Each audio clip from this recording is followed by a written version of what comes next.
brødretorv is a historical square located in the heart of Copenhagen in Indre By. Its history dates back to 1238, when a Franciscan monastery was established here.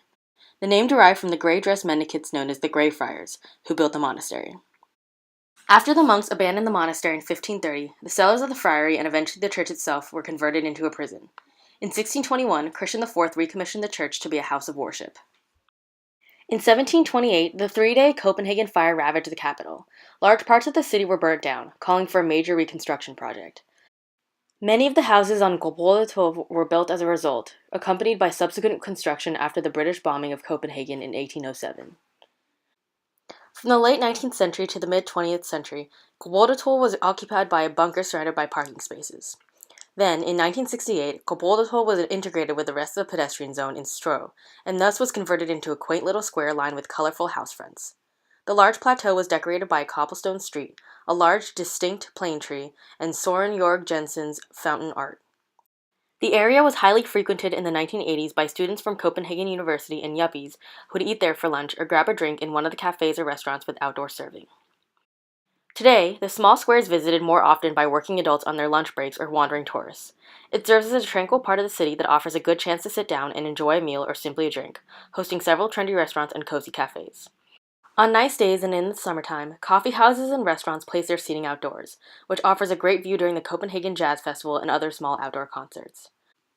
The square is somewhat nestled and hidden from the rest of the city. It lies south of Skindegel between Niels Hemmingsengel and Klosterstræde. It often experiences traffic from pedestrians and bicyclists who wander towards more popular gathering spots like Nyhavn and Amager. Though it is designed to be a car-free zone in the middle of the city, passing cars still use it to navigate, often treating the fountain art piece as a roundabout. For this reason, the space does not always guarantee protection against traffic, but still is generally safe since most cars know to drive through cautiously. While pollution is not a concern, the area is susceptible to turbulence from the elements. Due to its multiple entrances, the area can sometimes become a wind tunnel on windier days. Additionally, lack of overhead structures provide little to no shelter against strong sun or rain. Overall, however, the square is a very safe place for people both during the day and at night. The area is frequented at all times of the day due to its prime location surrounded by stores, restaurants, cafes, and bars. Well-lit lamps around the perimeter provide assurance for those walking through at night. brødretorv is overall a comfortable and enjoyable place to relax and chat. The buildings are tall enough to create a sense of intimacy without appearing overwhelming. With areas both in the sun and in the shade, the space is enjoyable throughout different times of the year, but is understandably most popular during the summer. The colorful houses and open square provide a picturesque view that is also functional and durable. While there are no options for people to stand and linger, people often find themselves standing in the middle of the square to take a look around and snap some pictures. There are plenty of options for sitting, with the surrounding restaurants offering customers a variety of outdoor seating.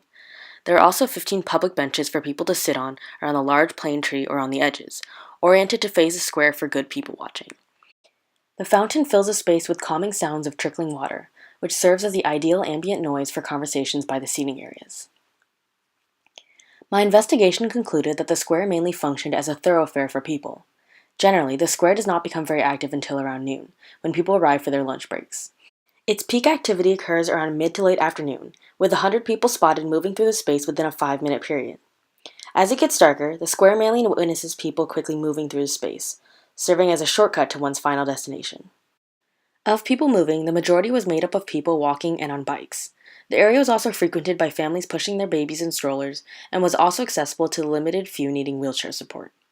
While children are often drawn to playing around the fountain, the space lacks the infrastructure for intensive play or exercise. Runners and joggers passed through quickly and were rarely spotted, while no one fell into the rolling category.